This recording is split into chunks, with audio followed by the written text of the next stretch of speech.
Agora sim.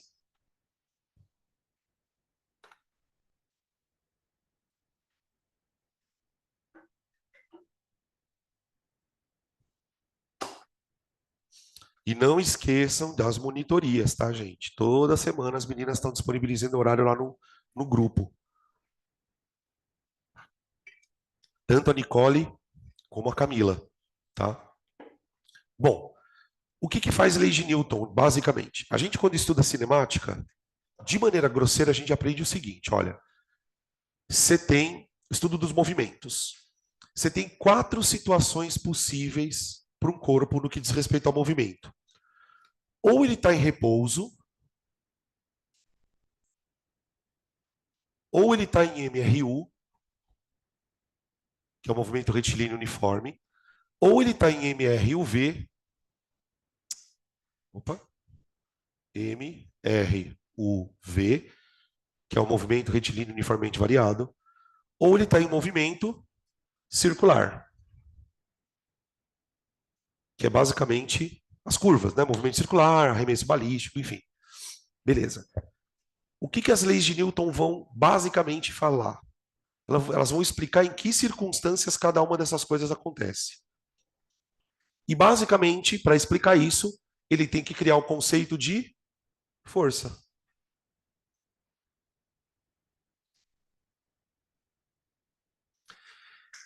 E aí é que começa o problema. Por quê? Porque para a maioria de nós o conceito de força está um pouco distorcido. O que é força? Se eu fosse definir força usando 2 palavras, eu diria que força é aquilo que modifica o movimento. Guarda estas 2 palavras. Força modifica movimento. O que significa modificar o movimento? Por exemplo, pegar um corpo parado e colocar ele para andar. Pegar um corpo andando, fazer ele parar. Pegar um corpo e fazer ele andar mais rápido, isso é modificar movimento. Pegar um corpo e fazer ele ficar mais lento, isso é modificar movimento. Pegar um corpo e fazer ele fazer uma curva. Então, força, ela modifica movimento. Sabe por que é importante a gente citar isso? Porque para a maioria das pessoas que não estudam física, para o senso comum, força causa movimento. Se você perguntar para muitas pessoas, o que força faz com o corpo? A maioria das pessoas vai vir com a seguinte resposta: sem força você não consegue fazer um corpo andar. Isso não é verdade. É aqui que está o problema. Nós temos uma experiência baseada na nossa vida na Terra. Todo mundo aqui vive na Terra, ok? Então, por exemplo, quando você vai fazer compra no supermercado, você vai empurrar um carrinho, né? Você concorda que você só consegue fazer o carrinho andar e manter o carrinho andando se você aplicar nele uma força? Na vida real a coisa não é assim. O que eu quero dizer com isso? Nós estamos numa situação em que existe atrito aqui na Terra, existe gravidade. Então é claro que se você parar de empurrar um carrinho, ele para de andar. Mas vamos tentar imaginar que nós não estivéssemos na Terra. Imagina que você estivesse segurando um carrinho no meio do espaço. Se você empurrar o carrinho e soltar o carrinho, pelas leis de Newton, a partir do momento que o carrinho sair da sua mão, ele vai continuar em movimento para sempre.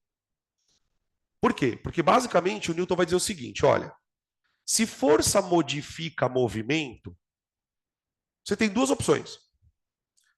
Se um corpo não tiver força agindo nele, o que isso vai fazer no corpo? Se o corpo não tiver força agindo nele, significa que o movimento dele não modifica. Quais são os únicos estados de movimento onde o corpo nunca modifica nada? Repouso e MRU.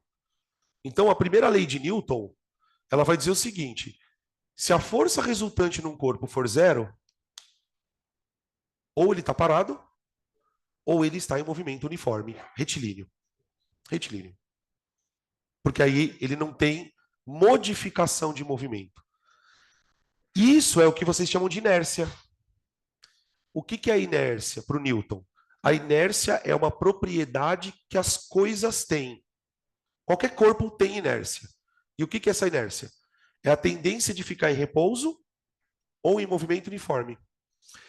Para que o corpo fique em repouso ou em movimento uniforme, não pode existir força agindo nele. Então, por exemplo, se a gente fosse pegar uma nave espacial e ir para um outro planeta, boa parte da viagem nós não precisaríamos usar o motor da nave. Por quê? O motor da nave ele só é importante para quando eu precise sair da Terra. Por que eu preciso do motor da nave para sair da Terra? Por causa da gravidade. Quando eu me afasto da Terra, não tem mais força agindo em mim.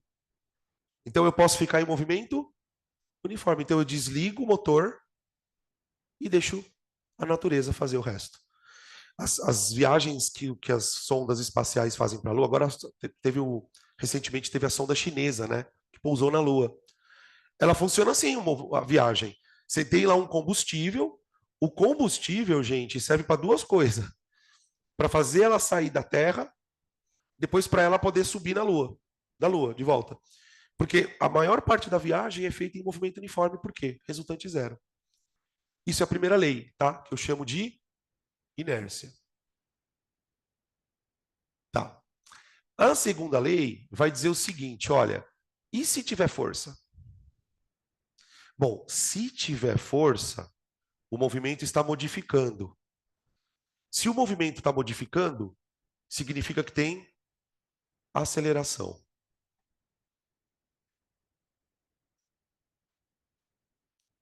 Gente, acelerar não é mudar a velocidade? Toda vez que eu mudo a velocidade, eu mudo o movimento. O que eu posso mudar na velocidade? O valor dela, né? Posso deixar o corpo mais rápido ou mais devagar? Quando a gente faz isso, a gente chama essa aceleração de aceleração escalar.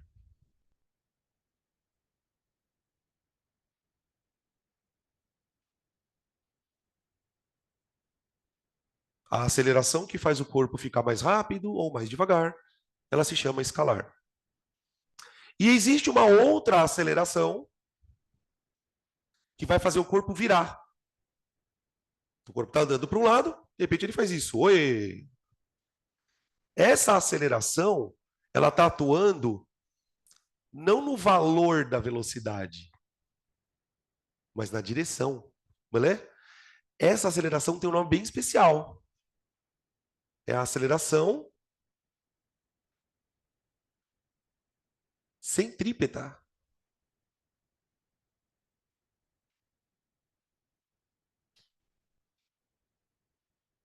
Então, eu não sei se vocês conseguem perceber, pessoal, que existem dois tipos de aceleração. A que faz o corpo ficar mais rápido, mais devagar, e a que faz o corpo virar. Então, existem dois tipos de força. Existe força que faz o corpo andar mais rápido e faz o corpo andar mais devagar. E existe força que faz o corpo virar. Só que o que elas têm em comum? Tanto nesse caso como no outro. A força resultante é igual a massa vezes aceleração. Tipo, a coisa é assustadoramente simples. Se vocês já trabalharam com lei de Newton, você sabe que a única fórmula que você usa é essa. Só que a quantidade de exercícios diferentes que vão aparecer é absurda. Tá? Então, eu não vou me estender muito na teoria, gente, porque o negócio é fazer questão. Vou fazer bloquinho, botar Professor, atrito, força centrípeta. Peraí que eu vou mexer aqui na câmera. Fala, eu escutei alguém falando comigo. não, era para mover a câmera para um pouquinho pro Peraí, deixa eu lado. só. Ficou faltando esse toquinho aqui, ó.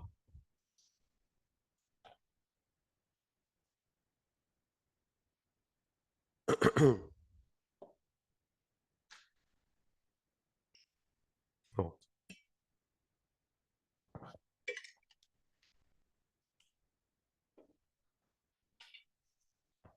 Os exercícios estão na página 20, tá, pessoal? Página 20.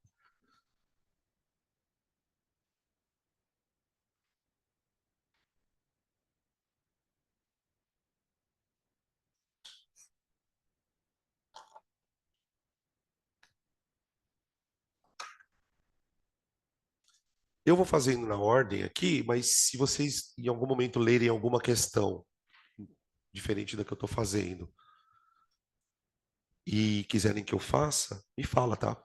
Eu faço, não tem problema. Eu vou escolher umas para a gente falar de bastante de teoria, conseguir bastante, lembrar bastante coisa, tá? Então, bora lá. Questão um. A questão um, gente, é bem a aplicação de força resultante, porque qual que é o lance? Força é um vetor. Vetor. Então, quando o Newton fala que a força resultante é a massa vezes a aceleração, tem uma questãozinha aqui por trás, que é a seguinte: força resultante é uma soma de vetores, certo? Existe uma soma de vetores por trás disto. Então, aqui é um momento da física em que a gente usa muito, muito a ideia de vetor. Então, uma dica, tá, pessoal? Se você tem problema em relação a vetores, dê uma olhada nesse assunto. Dê uma conferida nessa parte de vetor, dá uma relembrada. A gente vai tentar lembrar algumas coisas aqui que eu acho que vão, para os exercícios, vão ser meio que suficiente, tá? Mas porque onde tiver vetor na física, vai ter soma, decomposição, tá? Ele fala assim na questão, ó. Calcule o módulo da aceleração de uma esfera de massa 2 quilogramas nos casos indicados abaixo. Em cada um dos casos, represente o vetor aceleração. Então, tipo assim, ele vai dar várias situações em que você tem um corpo e tem umas forças agindo nele. Ele quer que eu desenhe, ele quer que eu calcule a aceleração e desenhe ela. Então, no primeiro caso é bem simplesinho. Por quê? Você tem um corpo, tem uma força de 4 newtons agindo nele. Uma força. E a massa do corpo, diz ele que é 2 quilos. Então, gente, se só tem uma força no corpo, ela é a resultante. Então, ela igual a massa vezes a aceleração. 4 igual a 2 vezes A. A igual a 2 metros por segundo ao quadrado. Ok? Como a aceleração também é um vetor, eu tenho que desenhar ela. Como que eu desenho a aceleração? Simples, tá? A aceleração está apontando para a força resultante. Se a força resultante está apontando para a direita, a aceleração está apontando para a direita.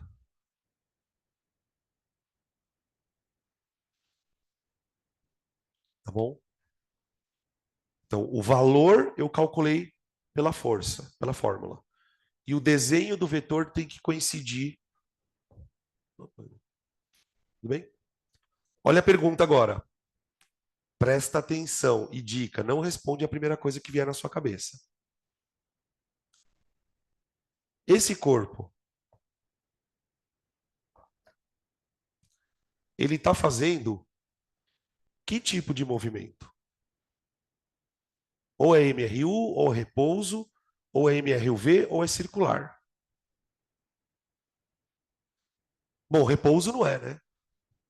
Repouso não é, porque tem uma aceleração no corpo. O que você falou? MRUV? MRUV. Por que ele tem MRUV? Porque ele tem aceleração. Só que tem um problema aqui. Para eu saber se ele está em movimento retilíneo, eu preciso saber para onde está a velocidade desse corpo. Porque quando a gente olha para cá, me diz se não dá vontade de dizer que o corpo está andando para a direita. Dá uma puta vontade de falar que esse corpo está andando para a direita. Só que eu não posso. Por que eu não posso dizer que esse cara está andando para a direita? Porque eu não tenho vetor velocidade.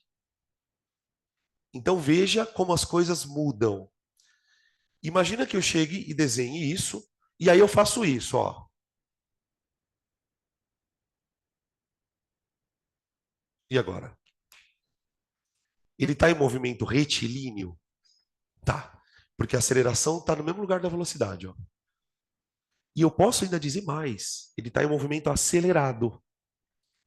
Porque como a velocidade e a aceleração são dois vetores para o mesmo lado, isso significa que o corpo está ficando cada vez mais rápido. Agora, olha como muda.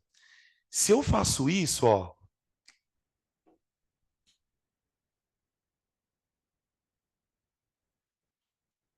e aí tem muitas pessoas que têm uma dificuldade, e se você tiver essa dificuldade, tá tudo normal. Professor, como pode ele estar andando para um lado e ter uma força para o outro? Ele pode estar freando. Quando você faz, por exemplo, quando você está andando de carro, então você está andando na direção do farol. Para você parar, o que você tem que fazer? Desacelerar. O freio é um desacelerador. Ele imprime no corpo uma aceleração contrária. Então aqui o corpo estaria em movimento retilíneo, só que retardado. E ainda tem uma situação que é essa aqui, ó.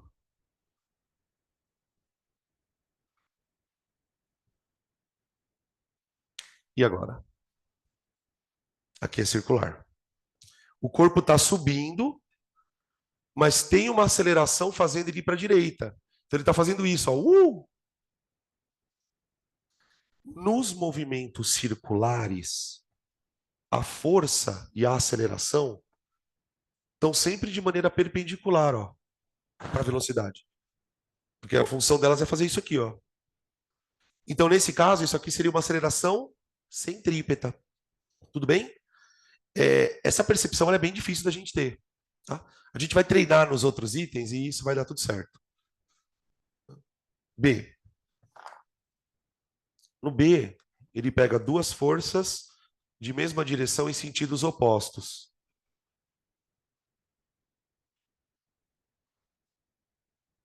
Aqui, ó. Uma vale 4 e a outra vale 2.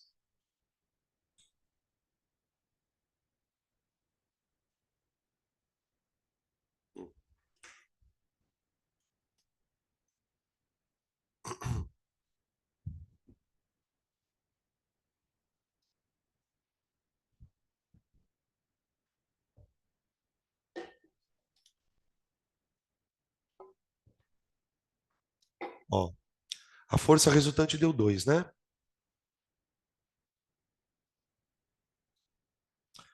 A conta é simples, tá, gente? Não vou perder muito tempo com ela, não. 4 menos 2 igual a 2A.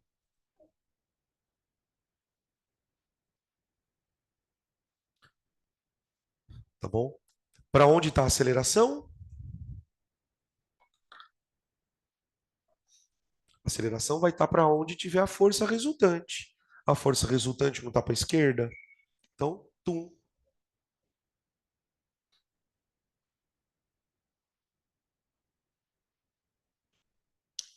Tá bom? Aí é aquela história de novo, ó. Se a velocidade estiver para a esquerda, movimento acelerado. Se a velocidade estiver para a direita, movimento retardado. Se a velocidade estiver para cima ou para baixo, movimento circular. Tá? Depois que você vai olhando para as figuras e praticando um pouquinho, você bate o olho e você, puta, já sei que tipo de coisa é. Tá? C, tá, beleza. C. Na C, eu tenho 2, 4 e eles são perpendiculares. 2,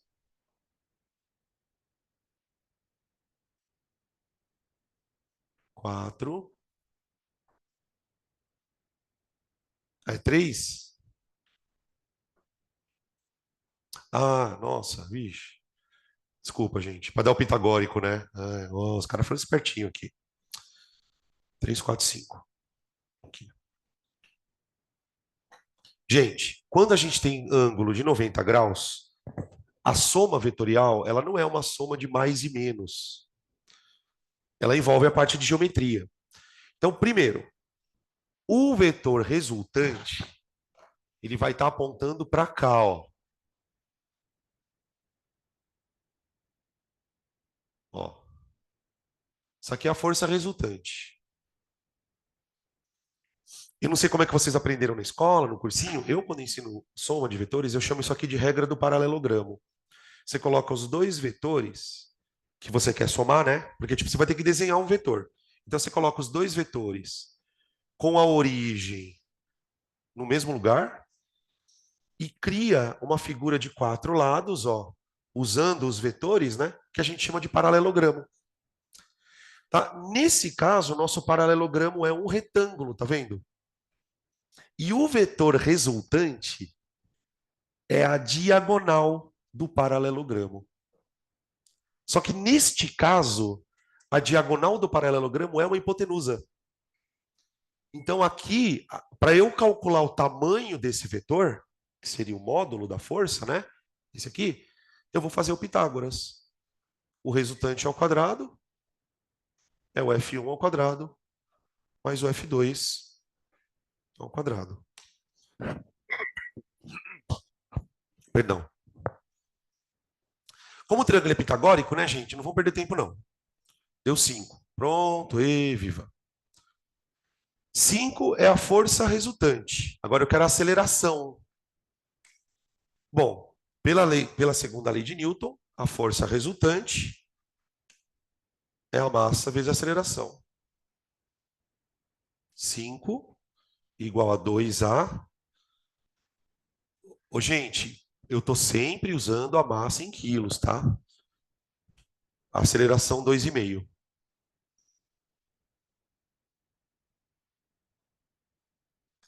Tá bom? Na figura, eu represento a aceleração para cá. Tudo bem? Tá.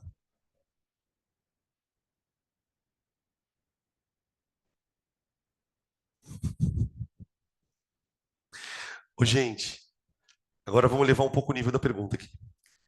Como deveria ser a velocidade deste corpo? Ela é um vetor. Como deveria ser desenhada a velocidade desse corpo se eu quisesse que ele estivesse em movimento circular? Como eu deveria desenhar a velocidade do corpo se o corpo estivesse em movimento circular? Você tem que pensar o seguinte, ó. É que no começo parece meio foda, mas não é. Se eu quero que o movimento seja circular, pensa assim: essa aceleração não tem que ser centrípeta? Por que que no movimento circular a aceleração centrípeta chama centrípeta? Porque ela aponta para o centro. Então, quando você olhar para a aceleração, imagina que aqui está o centro, ó. Se aqui está o centro, ele está fazendo isso, ó. Então, o corpo, se isso for uma aceleração centrípeta, esse corpo ele está fazendo isso, ó. Ó. Entenderam? Isso aqui seria uma força centrípeta que está fazendo ele virar. Então, a velocidade dele ou estaria para cima, se ele tiver em movimento no sentido. Caralho, não. Tô zoando. No sentido do caralho, não. No sentido horário, então a velocidade seria para cima. Se fosse no sentido anti-horário, para baixo. Por exemplo, aqui, vai. Ó, isso é um movimento circular. Foda, né?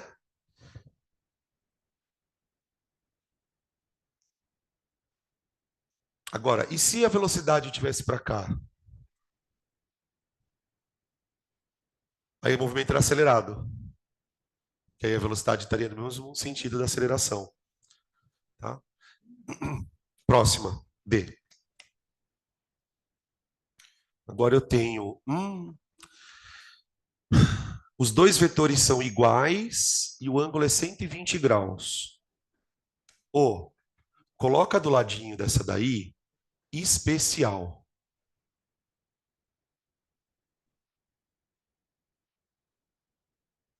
É 3, né?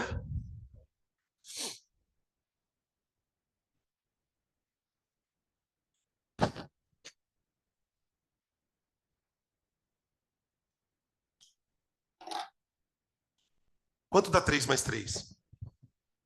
Às vezes sim, às vezes não.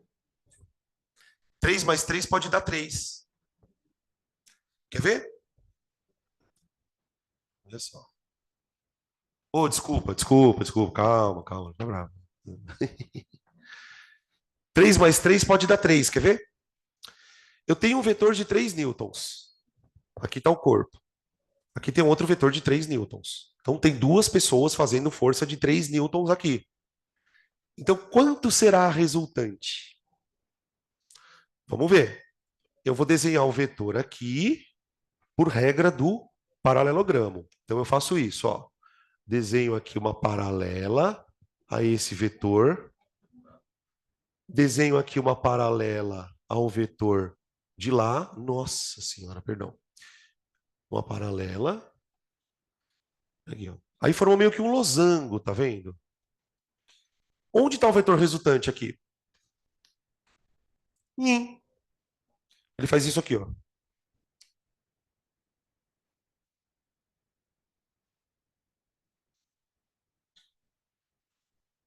Ô, gente, eu não posso usar Pitágoras aqui, velho. Por que eu não posso usar Pitágoras? Porque o ângulo é 90 graus. O Pitágoras é bonitinho aqui, ó. Fulano com Beltrano, ângulo reto, pum. Existe uma fórmula para você calcular soma de vetores com qualquer ângulo.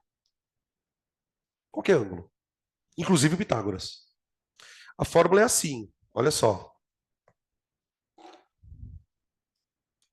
O vetor resultante, que é esse aqui, ó, ao quadrado, é igual o quadrado do primeiro mais o quadrado do segundo mais 2 vezes o primeiro vezes o segundo vezes o cosseno de um ângulo θ.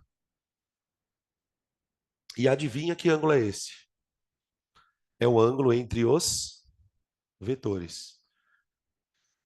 Essa fórmula serve para você calcular a soma de vetor para qualquer ângulo, desde que você tenha o cosseno.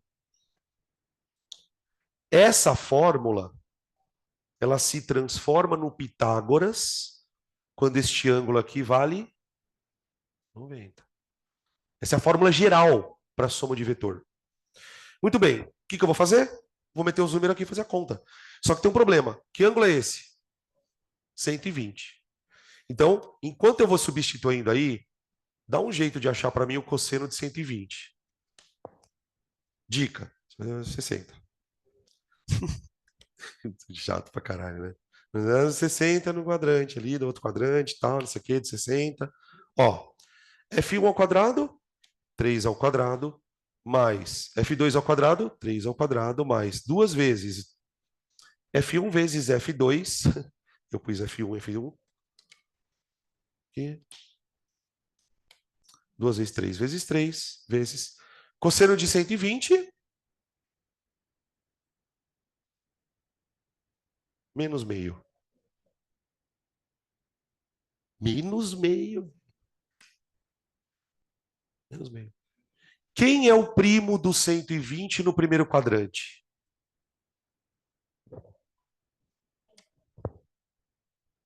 O eixo do cosseno não é o consono? Aqui, ó. Vum. Então, quando você quer saber o cosseno de um ângulo, o que você faz? Você desenha o ângulo e faz o que com ele? Aqui. Joga ele aqui, não é? Isso aqui é o cosseno, não é? Então, por exemplo, se eu botar 60 graus aqui e descer o ponto até aqui, ó, quanto que dá isso aqui? Meio. O 120, ele está desse lado, ó. Ele é o 60, só que no segundo quadrante.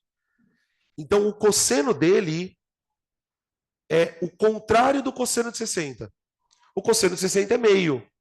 Então, o cosseno de 120 é menos meio. Tudo bem? Tá. Agora, olha o que vai acontecer, velho. Força resultante ao quadrado. Isso que eu estou fazendo, você nunca vai fazer na sua vida. Você vai olhar e falar, ah, entendi. E vai guardar isso como uma informação. 3 ao quadrado, 9. Mais 9. Escuta, 9 vezes 2 dá 18. Quanto que é 18 vezes menos meio? Menos 9. Menos 9. Então, a força resultante, ela ficou 9 mais 9 menos 9. 9 menos 9 dá 0. Então, a força resultante ao quadrado deu 9. Se a força resultante ao quadrado deu 9, a raiz de 9 é 3. Quanto dá 3 mais 3? Se os 3 formarem ângulos de 120 graus, dá 3. Agora presta atenção. Isso é uma situação muito especial. Por que ela é especial? Porque o ângulo é 120 e os dois vetores são iguais. Essa situação ela é tão especial que ela costuma aparecer com uma certa frequência. Então, tipo assim, gente, se você tiver que somar dois vetores e eles forem iguais, 4 com 4, 5 com 5, antes de fazer a soma, vê o ângulo. Se o ângulo for 120, nem perde tempo, você já sabe o valor. Se o ângulo não for 120, aí ferrou. Aí ele vai ter que te dar o cosseno e vai pedir aí, você vai fazer a soma. Tá? Então a força resultante está para cá. A massa do corpo é 2, né? Então fica a força resultante é MA 3 igual a 2A. A igual a 1,5. 1,5. Tá? Beleza?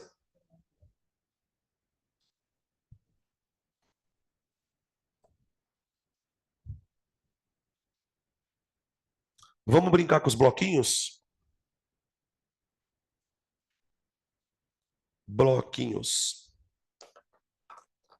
O 7 é um bom exercício. O 7 é um bom exercício. O 5, posso.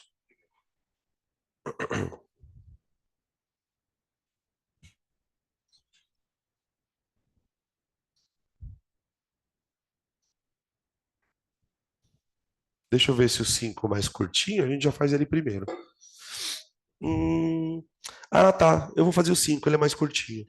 Já dá pra gente fazer rapidão. Vamos fazer o 5 antes, tá, gente?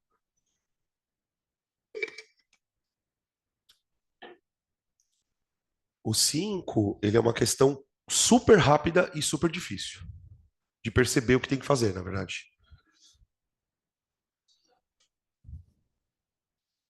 Aqui, vou aumentar o zoom. Para o pessoal de casa, primeiro a 5, tá? Depois a do bloquinho.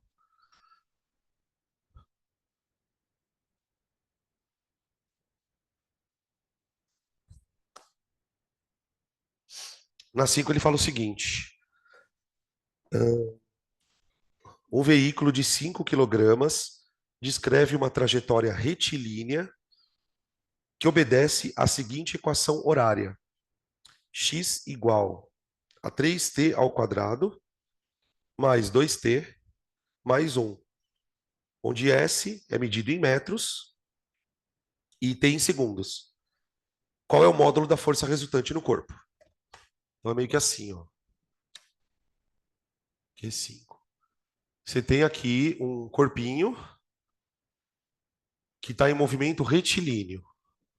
Então imagina uma estrada. Isso aqui é uma estrada. Então essa estrada ela tem posições. Tipo, sei lá.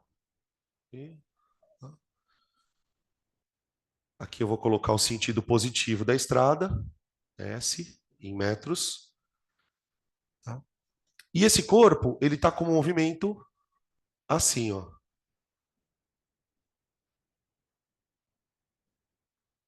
Mais um. Então, por exemplo, se você colocar na equação horária 0, você vai achar onde ele estava no instante 0.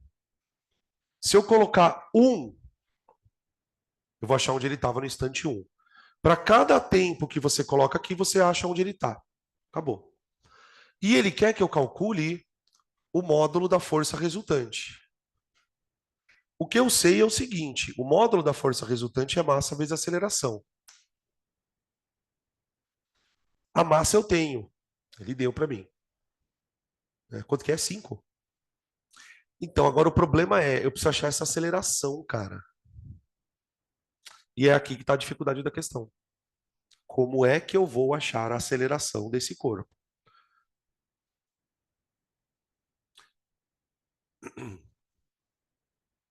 E aí? Pensa aí, o que vocês sugeririam?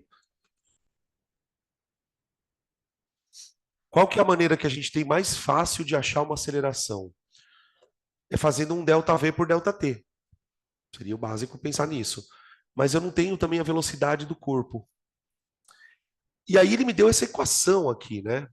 Tipo, essa equação, ela está me passando uma informação que é posição, tempo, posição, tempo. Mas se a gente olhar atentamente nessa equação, a gente descobre algumas coisas mais escondidas. Por exemplo, isso aqui é uma equação de move. É um sorvetão. A equação de move, não é essa daqui, ó. É S igual a S0 mais V0t mais A sobre 2t ao quadrado, não é? Beleza? Então, olha para essa equação, que é uma equação de segundo grau, e olha para o sorvetão. Elas têm várias coisas em comum.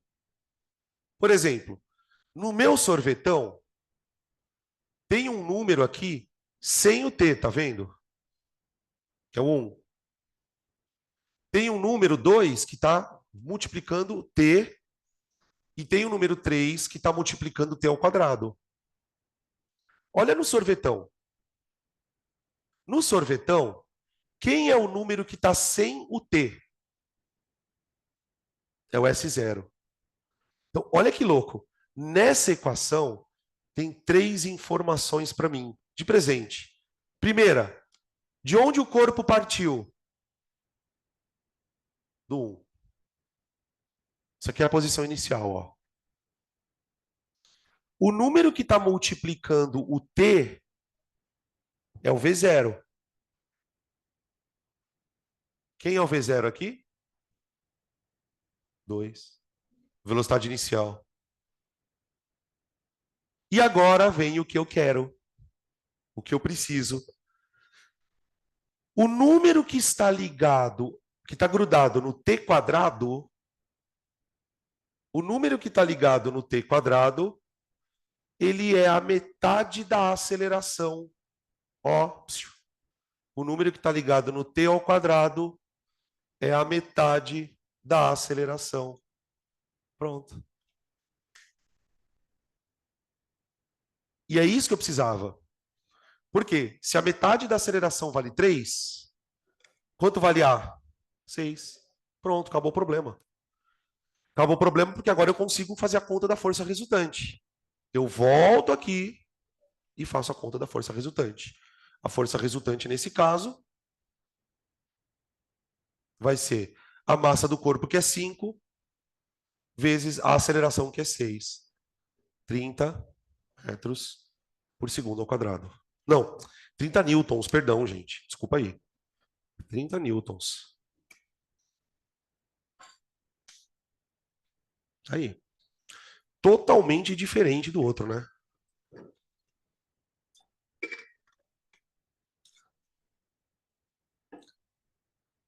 Questão número 7. 6, 7, né?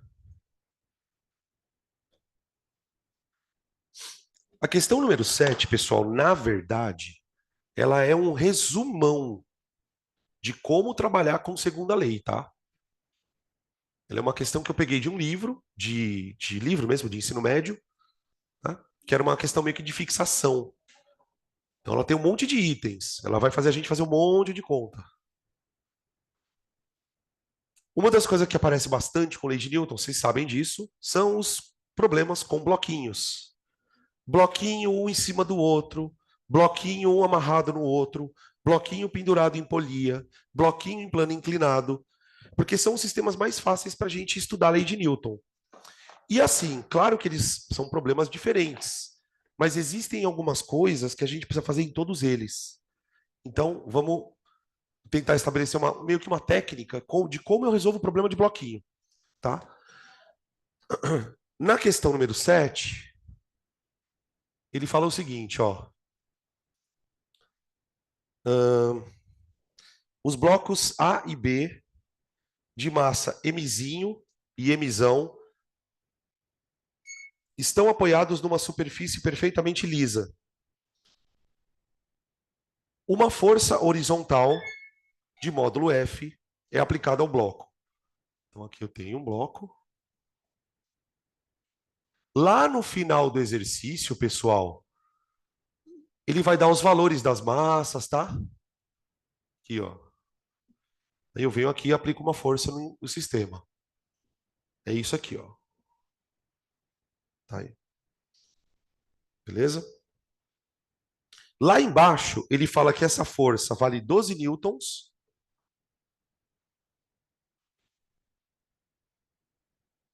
A massa Mzinho é 1 e a massa Mzão é 2. Mzinho é o A, né? Deixa eu ver. É. A massa do A vale 1 quilo e a massa do B vale 2 quilos. Tá bom? E aí ele pede um monte de coisa. Pede aceleração, força de contato, enfim, tá? Isso.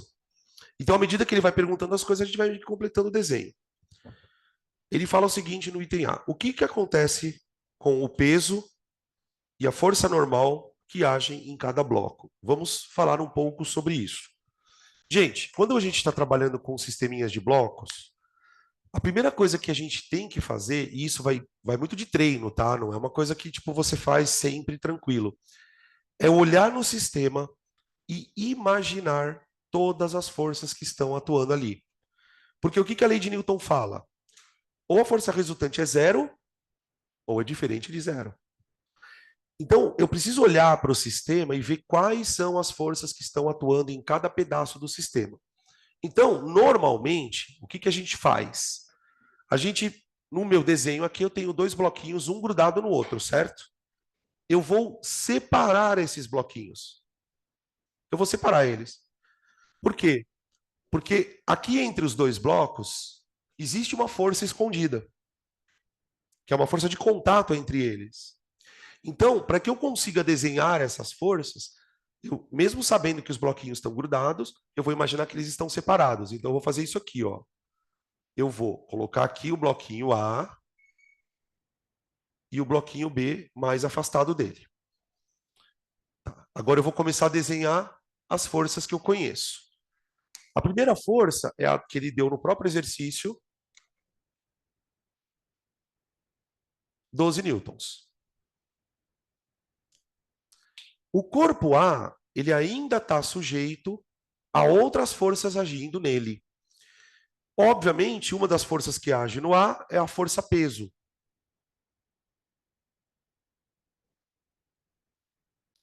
Quem que faz essa força peso no corpo? É a Terra, puxando o corpo para baixo. Só que o que acontece? Como o corpo A está sendo puxado para baixo e ele está apoiado no chão, o que que acontece? Ele, ao ser puxado para baixo, ele empurra o chão para baixo. E aí entra em ação a nossa famosíssima terceira lei, que diz que toda vez que você age num corpo, aplicando uma força nele, o corpo literalmente devolve essa força para você. Então, quando um corpo está apoiado numa superfície, esse corpo ele tem sobre ele uma força que a superfície faz para cima, que é a que a gente chama de força normal. Normal, tá? Se você quiser anotar, porque tipo, isso é um pouco confuso, a força normal ela é feita pelo chão no corpo. Tudo bem? Beleza. Agora, no corpo B. No corpo B, gente, eu também tenho um peso e eu tenho uma normal também.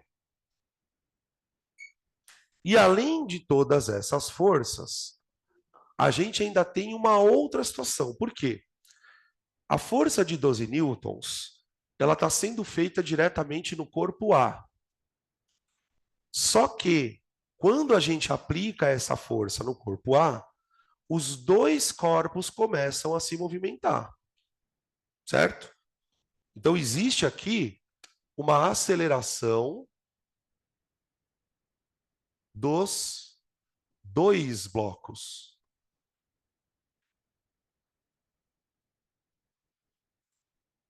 Pergunta: como é possível o bloco B acelerar se a força de 12 newtons está sendo feita no A e não nele? Como é possível o corpo B acelerar se a força de 12 newtons está sendo aplicada no A?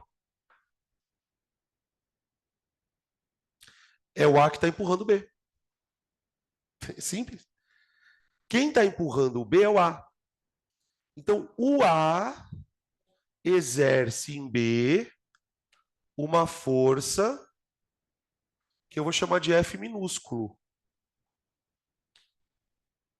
Você pode chamar ela de força de contato. É essa força que faz o B andar.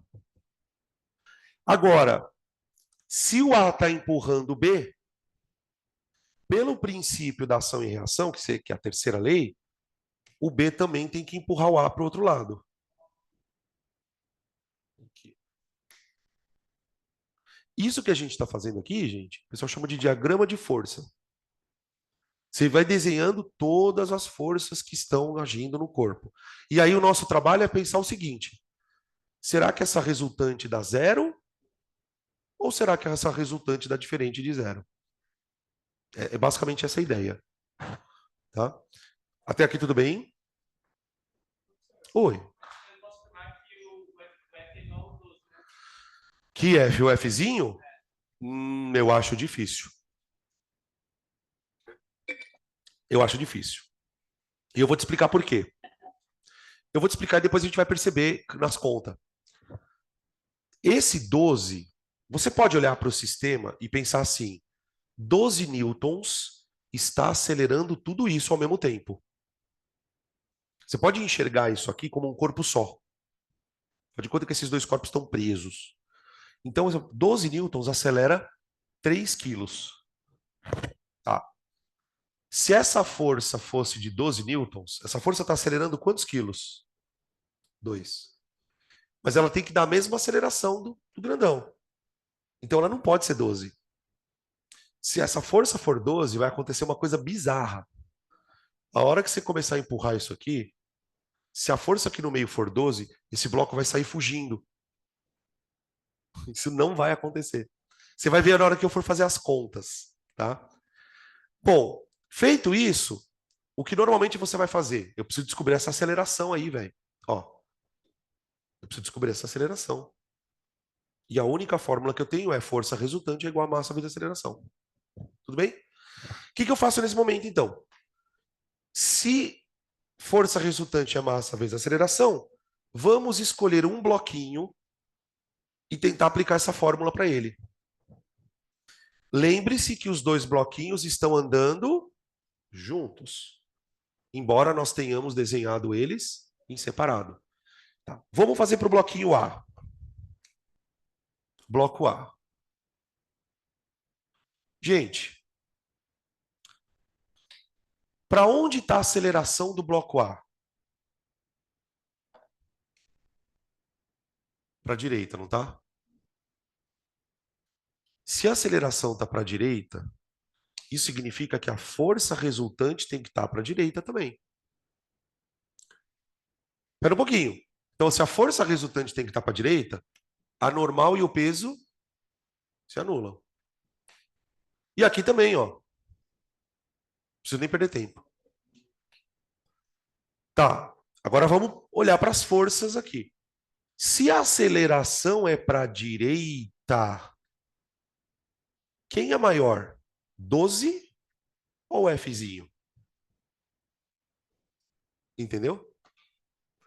Se essa força fosse 12, esse corpo não estaria acelerando. Então aí você pode também guardar uma outra coisa. A força aqui é 12, aqui no meio é menor. Se eu meter um outro bloquinho aqui, é menor. Menor, menor. Quanto mais bloquinhos você vai acoplando, menor vai ficando a força aqui. Tá? Então, pera um pouquinho. A força 12 tem que ser maior que F, não é? Então, na hora que eu for escrever a segunda lei de Newton para esse bloquinho, eu vou escrever assim, ó. F menos F igual a massa dele vezes a aceleração. Tudo bem? Temos um problema aqui, pessoal. O F vale 12.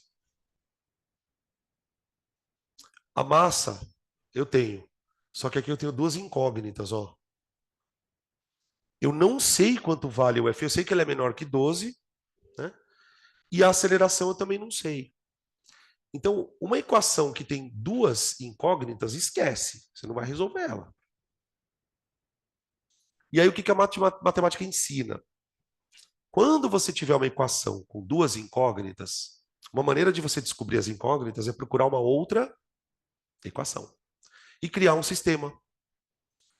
Então, vamos fazer o seguinte: vamos usar a segunda lei para o outro pedaço do sistema, para o bloco B.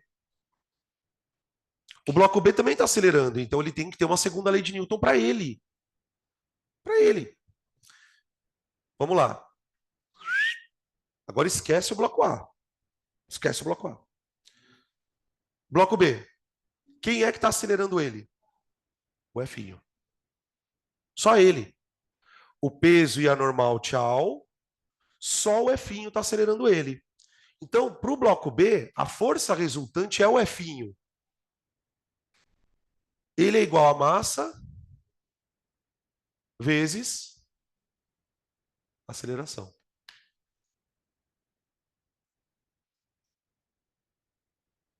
Entenderam?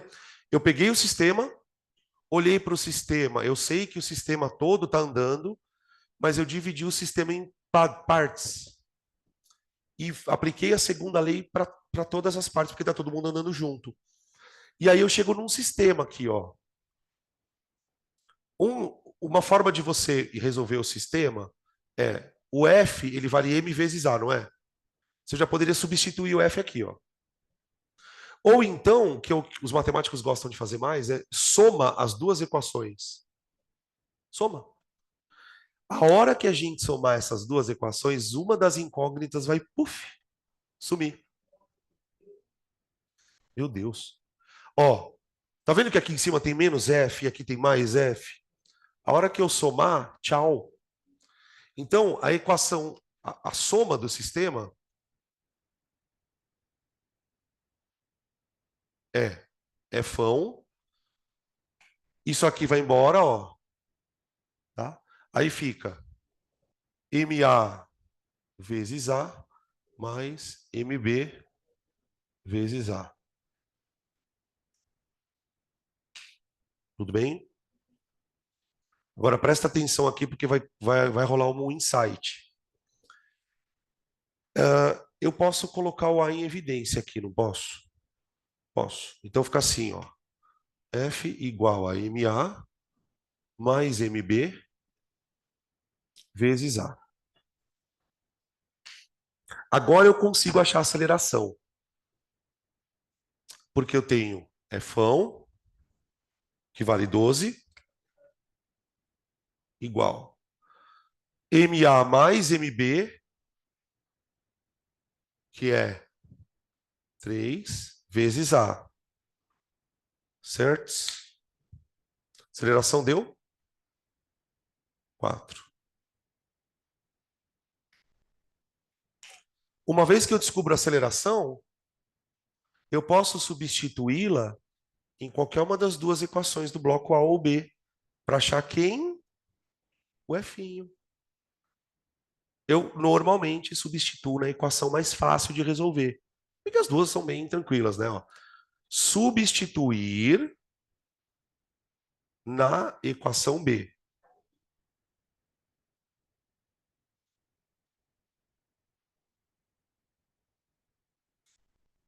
Vamos lá. Equação B. Fzinho igual a massa do B, que é 2. Olha lá quanto vale o F. 8 newtons. Tá bom? Agora vem o insight. Olha para essa equação aqui, ó. Concentra nela. F igual a massa de A mais massa de B vezes a aceleração. Ok? Olha para o sistema. Se a gente fizer de conta que A e B são uma coisa só, como eu escreveria a segunda lei para eles? Assim. Tudo bem? Por que eu estou contando isso, gente? Porque você não precisa passar por toda essa desgraceira para achar aceleração. Se o teu problema for calcular a aceleração, você precisa visualizar isso para o sistema inteiro. Então, qual é a moral da história? A segunda lei de Newton, ela pode ser usada para o sistema como um todo ou para partes do sistema. Qual a vantagem de você usar para o sistema todo? Quando você usa para o sistema todo, você não considera essa forcinha maldita aqui. Você está fazendo de conta que o sistema está tudo grudado. Então, se o meu problema pedir para eu achar a aceleração, cara, eu nem olho para isso aqui. Eu vou só aqui. Agora, se o problema pergunta, calcule a força de contato entre A e B, aí eu vou ter que primeiro pensar no sistema como um todo para achar a aceleração. Depois que eu achei a aceleração, aí eu abro o sistema. Tá? É sempre assim que se resolve. Tá? O que a gente fez aqui, gente, responde todos os itens da questão. Tá? Quer ver? Item A. O que acontece com o peso e com a força normal? Se anulam. B. Sendo Fzinho a intensidade da força que A exerce em B, qual a intensidade da força que B exerce em A? Fzinho. Por quê? Ação e reação. Aqui, ó. Aqui, ó. Se Fzinho é a força que A exerce em B, a força que B exerce em A é Fzinho também. D. Qual a intensidade da força resultante que age em A? E qual a intensidade da força que age em B? A força resultante que age em A vale quanto, gente? Em A. 4. Por que 4? 12 menos 8. Ó. Isso aqui, pessoal, principalmente o pessoal de casa aí, ó, é a força resultante em A. É o F1 menos o F aqui, ó. É 12 menos 8. 4 newtons. E a força resultante em B? 8. A força resultante em B vale 8. Tá? Beleza?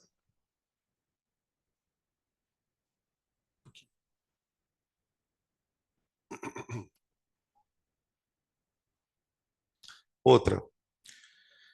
Aplique a cada bloco a segunda lei de Newton, também chamada de princípio fundamental da dinâmica, e obtenha as equações escalares relacionando as forças com a aceleração. Está aqui, ó. Aplique a equação da segunda lei para os corpos A e B, obtendo a relação entre força e aceleração. F. Calcule a aceleração. e o valor da Fzinho. Já calculamos, ó, a aceleração é 4 e o Fzinho vale 8. Ali.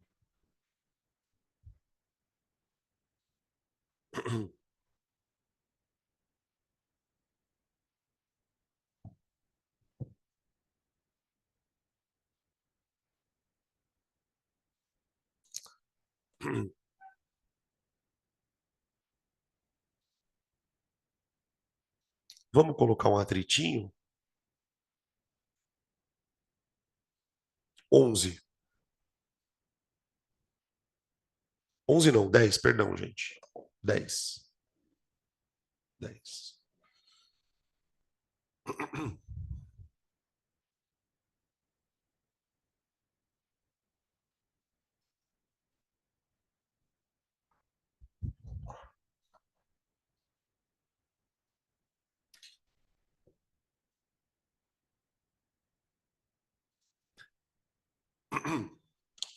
Uma das coisas que torna o assunto das leis de Newton bem difícil é a quantidade de tipo de exercício, né? Então você tem com atrito, sem atrito, polias, planos inclinados, força elástica, que mais?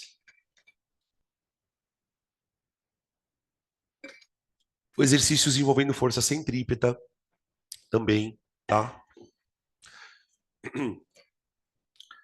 Aqui ele é um plano inclinado, é um plano horizontal com atrito. Ele fala assim, ó, na questão 10.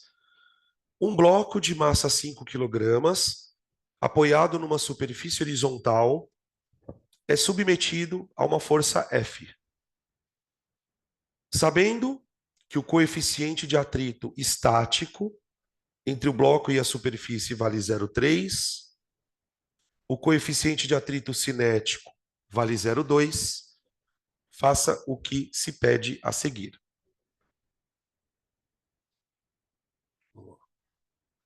Item A. Determine a intensidade da força F capaz de colocar o corpo em movimento. Então vamos lá. Vamos falar sobre atrito. Imagina que tem um corpinho ali. Aqui. E eu quero arrastar esse corpo. Então eu vou aplicar no corpo uma força F, por exemplo, para a direita.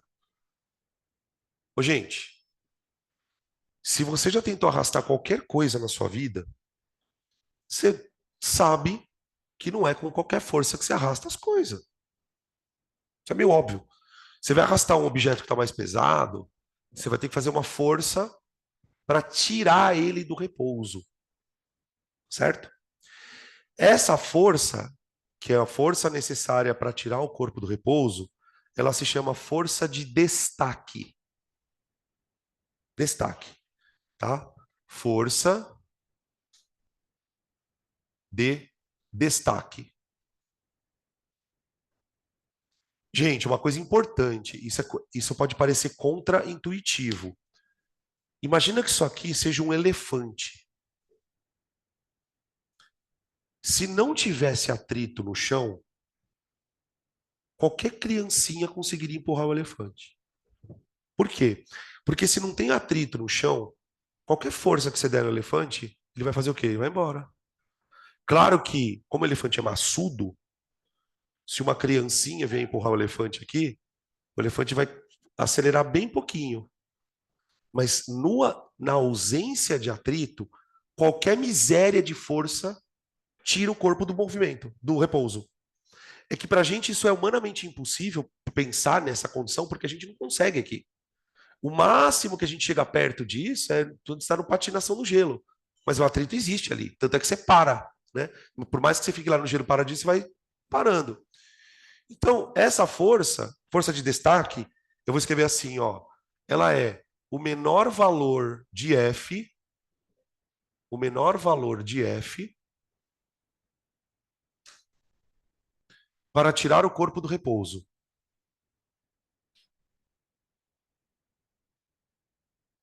Corpo do repouso. Tá. Por que isso acontece, né? Vou tentar resumir a explicação, porque ela é meio complexa. Isso acontece porque existe um atrito entre o corpo e a superfície. E esse atrito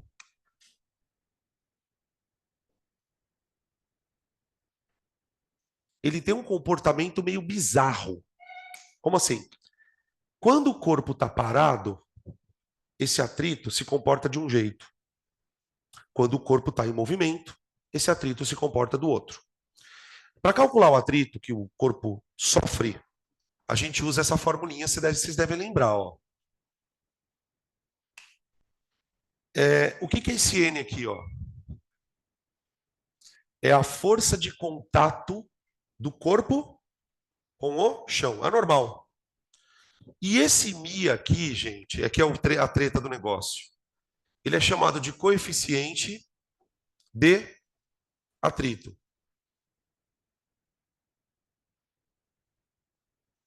E é aqui que está a bizarrice do assunto. Por quê? O coeficiente de atrito ele depende basicamente do material que é feito o corpo, do material que é feito o piso. Existem pisos que são naturalmente mais escorregadios, existem pisos, por exemplo, esses pisos de quadra de tênis, de pista de atletismo.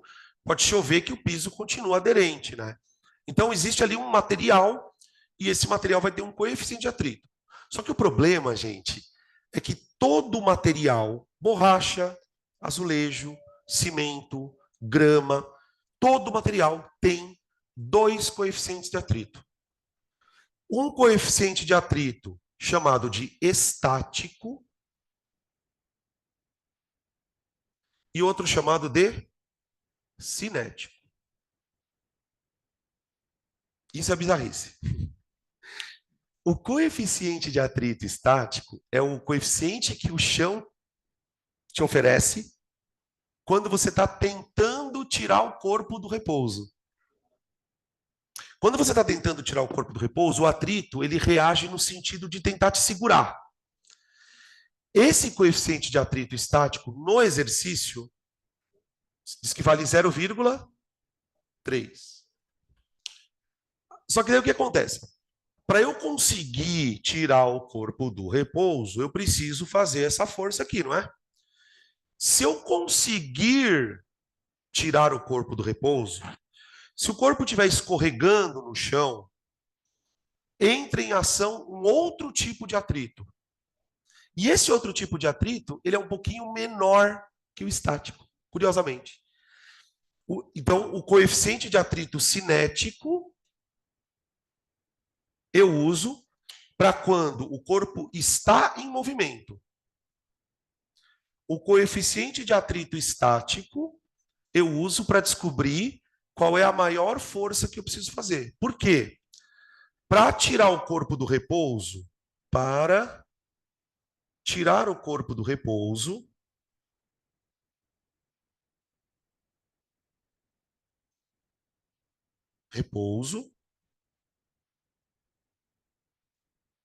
a força F, que é a força de destaque,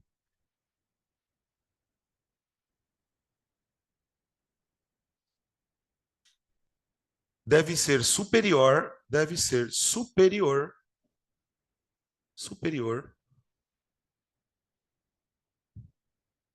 ao atrito estático.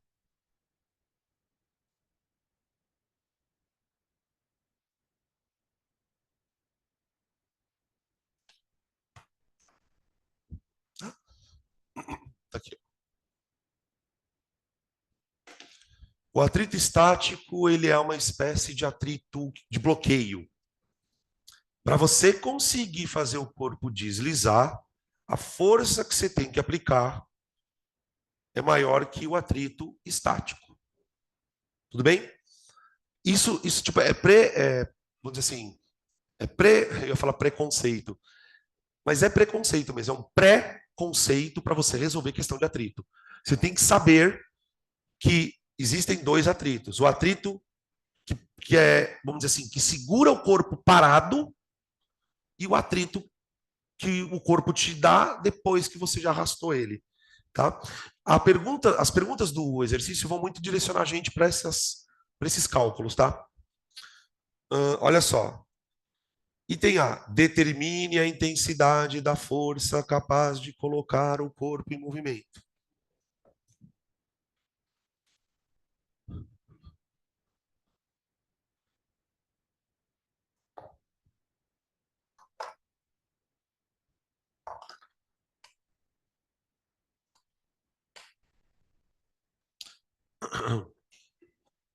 Peraí. Aqui, ó.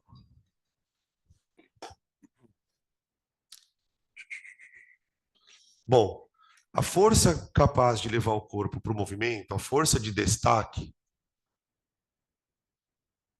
ela tem que ser maior que o atrito estático.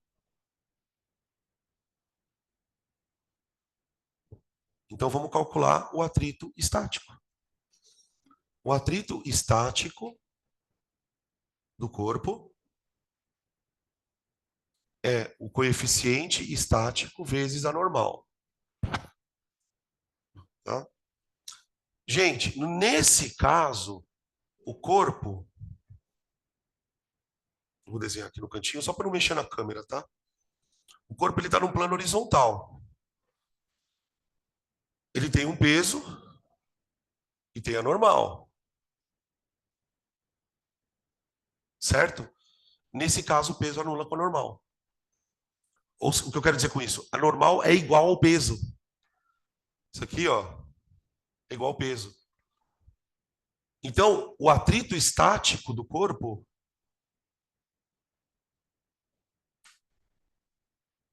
é 0,3. Eu vou fazer uma outra passagem, peraí. Eu vou escrever assim, ó, mi mg, tá? Mi mg, no lugar da normal eu coloquei o peso. Então, o fat estático deu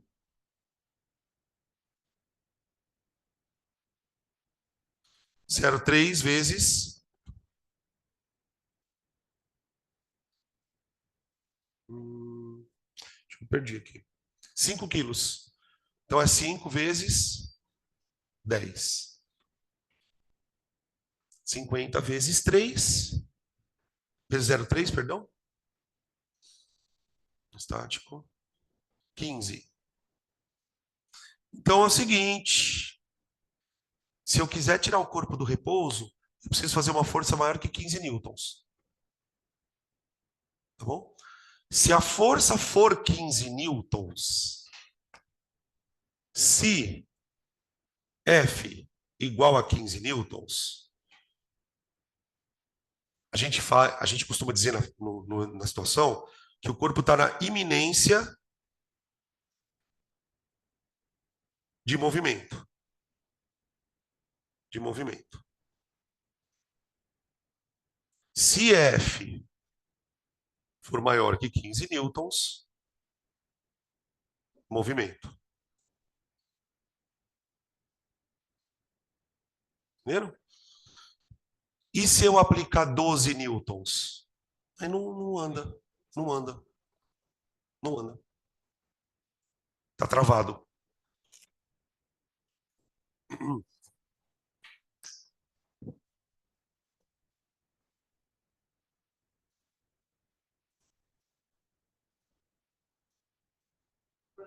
Oi. Sempre quilograma.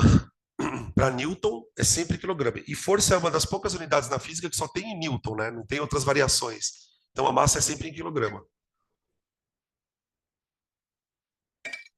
Na termologia, por exemplo, a gente usa grama, né? Bastante. Tá. Aí os outros itens, pessoal. B. Considere uma força de intensidade 30 newtons aplicada ao bloco. Construa um diagrama que represente as forças que atuam e calcule a aceleração. Então agora, ó, agora é o corpo. O corpo, pessoal, ele já está andando agora, hein? Por que ele já está andando? Porque eu apliquei nele uma força de 30. Como é uma força de 30 newtons, opa, peraí. Como é uma força maior do que 15, eu consigo arrastar o corpo para o lado. Tá bom. Ele quer duas coisas. Ele quer que a gente desenhe as forças e depois calcule a aceleração. Bom, eu tenho a força, ok. Eu tenho o peso. Como esse corpo está no chão, está apertando o chão aperta ele de volta para cima. Então eu tenho a força normal. Normal. E aí a novidade é que eu tenho o atrito, né? E o atrito, gente, a característica do atrito, ela é sempre de tentar se opor ao movimento. Então, aqui nós temos um atrito para trás, ó. FAT, tá? Esse corpo, ele está andando para frente, que seria no nosso caso para a direita, tá? E o atrito contra ele. E ele quer que eu calcule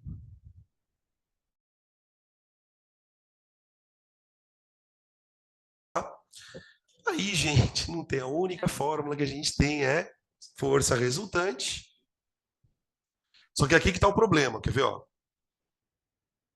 Igual a massa vezes a aceleração. Nós já sabemos que o peso e a normal são duas forças que se anulam. Portanto, as únicas forças que estão tipo fazendo o corpo de fato acelerar, né, são o F e o atrito. Como o atrito ele está se opondo ao movimento, eu vou fazer então F menos FAT igual a M vezes A. Tudo bem? Qual que é o valor do atrito, gente?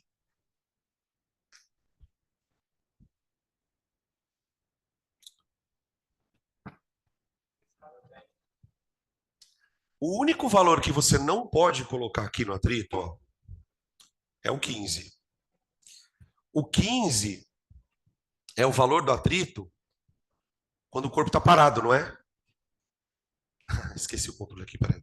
Ó, gente, esse atrito aqui, ó, que a gente calculou, ele se chama estático, não é à toa.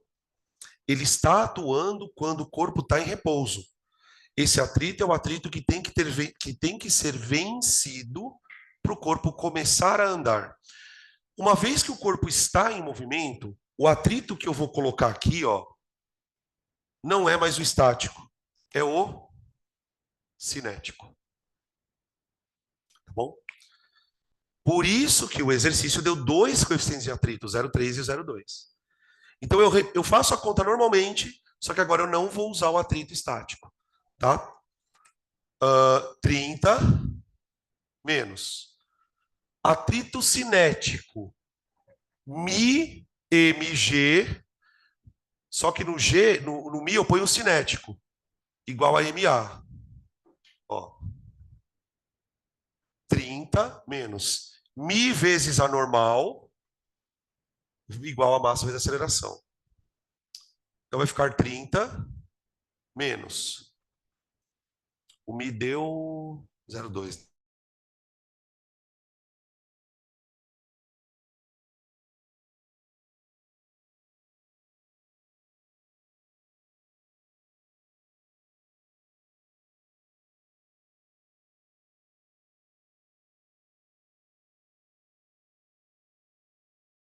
Zero vírgula dois vezes 50 dá 10, né? Então fica 30 menos 10 dá 20, igual a 5A. A igual a 4. 4 metros por segundo ao quadrado. Essa é a aceleração do corpo.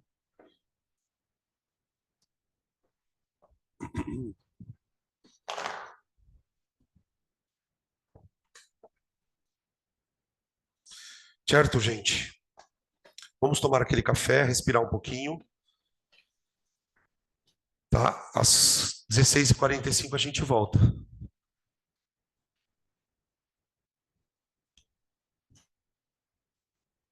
Eu vou fechar a gravação, mas vou manter o link aberto.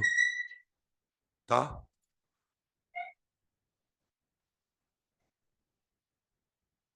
Vou manter aqui o link aberto.